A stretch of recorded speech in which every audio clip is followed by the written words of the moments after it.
Well, good morning, children. I hope you're enjoying the snow. It's a little unusual to have snow this time of year, but we do live where we live. If you'll remember last week, we spoke about Gideon and his defeating the Midianites. Well, all was well for a while. The Israelites really appreciated God coming to their rescue and relieving them, and so they did pretty good for a while, but they weren't prone to follow God consistently when things were not going well. So today our story starts with a good woman who we really don't know what her name is, but we know that she was the wife of Manoah. That's about all the Bible says about her.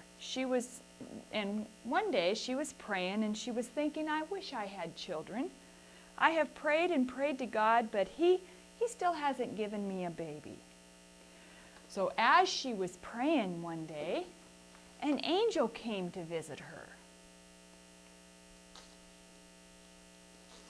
sent by God to let her know that they had heard her prayers and that she was going to have a baby in a short time. And they told her that she would have a son and he was going to be one of God's helpers.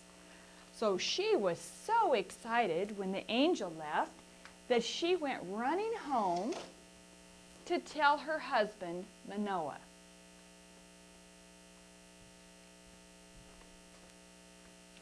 Well, Manoah, he thought that was wonderful. He'd always wanted a baby too, and especially a son. Oh, that is wonderful. God is so good, he said. But I hope the angel comes back and tells us how to raise this child to the glory of God. And the angel did come back.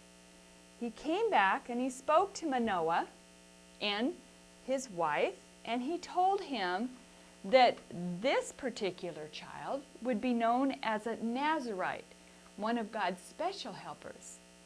And something unique about Nazarites were they were never to drink alcohol and they were never to cut their hair. So Manoah and his wife thanked the angel for telling them the good news that they would have a son. They built an altar and offered a sacrifice to God to show him how thankful they were. Well, now why did God want this baby to grow up to be a special helper? So we go over here to this scene. Like I said earlier, the Israelites had followed God pretty consistently for about 25 years. But now their children were growing up and they had decided to start worshiping the idols that the nearby countries worshipped. One of the idols that they worshipped was an idol called Dagon. And this terrible-looking idol had the face and hands of a man, but his body was that of a fish. Well, of course, God was very displeased with this. And because some of the Hebrew children had worshipped the idols, trouble came to their nation. For 40 years now, the strong, cruel Philistines ruled the people of Israel. The people began to pray. The people, instead of worshiping, they remembered that they needed to pray instead.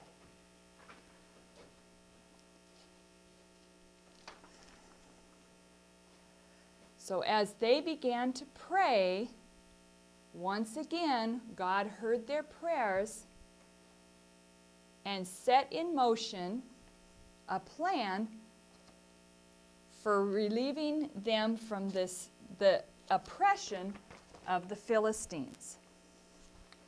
So if we come back over here, the angel had told Manoah and his wife that their son would deliver the Israelites. So when their baby was born, they named him Samson.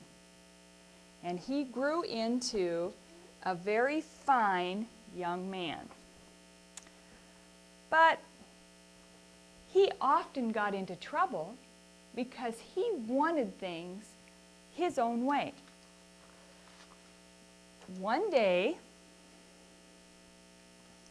when Samson was on his way to a town called Timnah, he met a lion.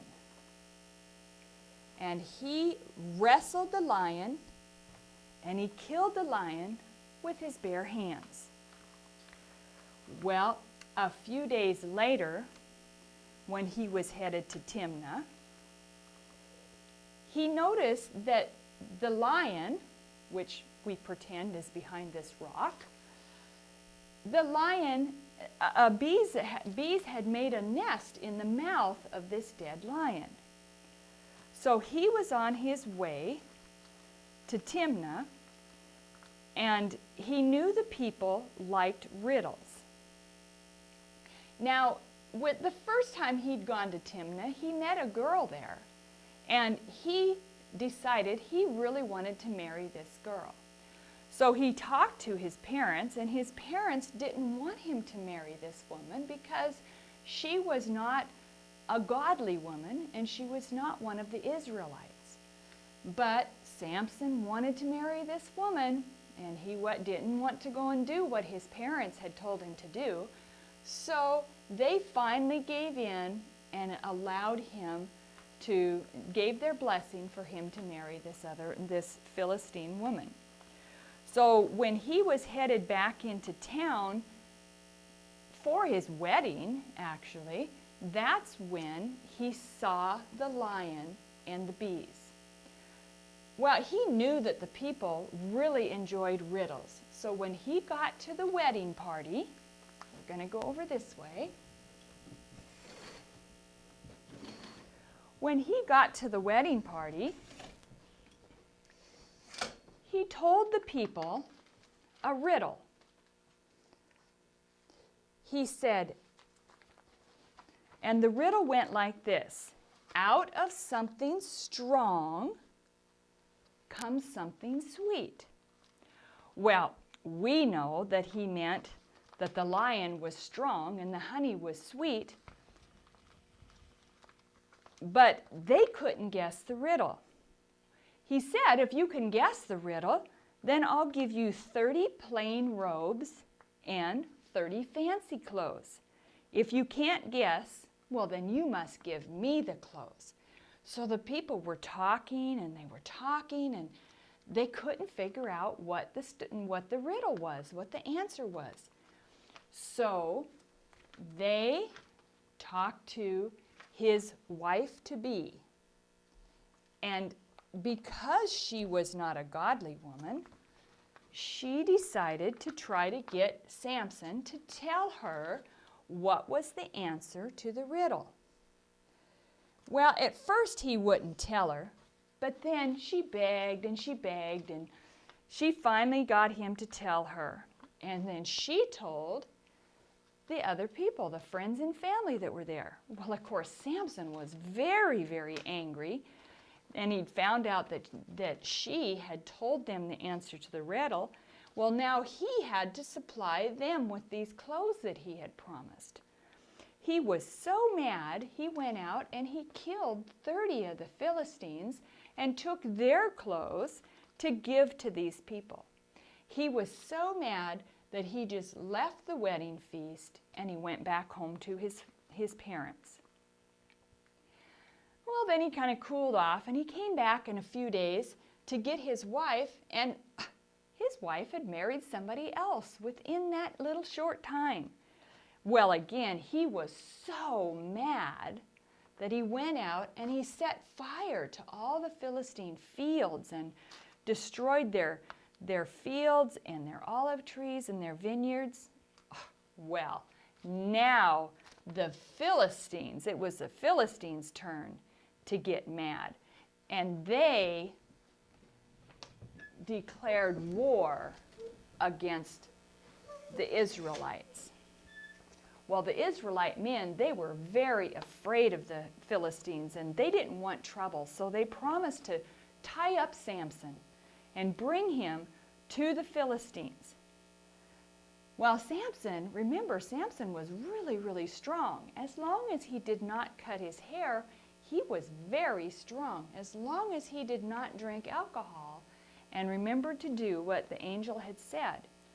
Well, Samson, he was teasing the guys, and he said, well, if you tie my wrists with 2 new ropes and take me to my enemies, I can't do anything about it. So when Samson came to the Philistines, he was so strong, he just snapped those ropes off his wrist, and he picked up a jawbone, a bone from a donkey, and killed 1,000 of the Philistines.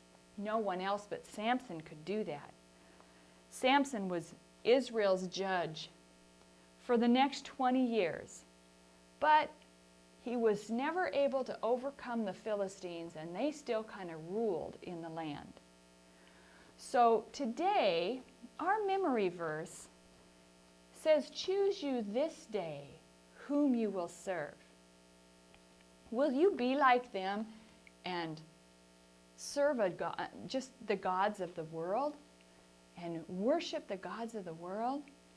Will you have to deal with the armies that are constantly coming against you, the unspiritual armies that will come against you? You know, Samson would have done way better if he would have listened to what his parents were trying to teach him. So today's memory verse, choose you this day whom you will serve, and remember to listen to the lessons your parents are teaching you about following God. We love you. We'll see you next week.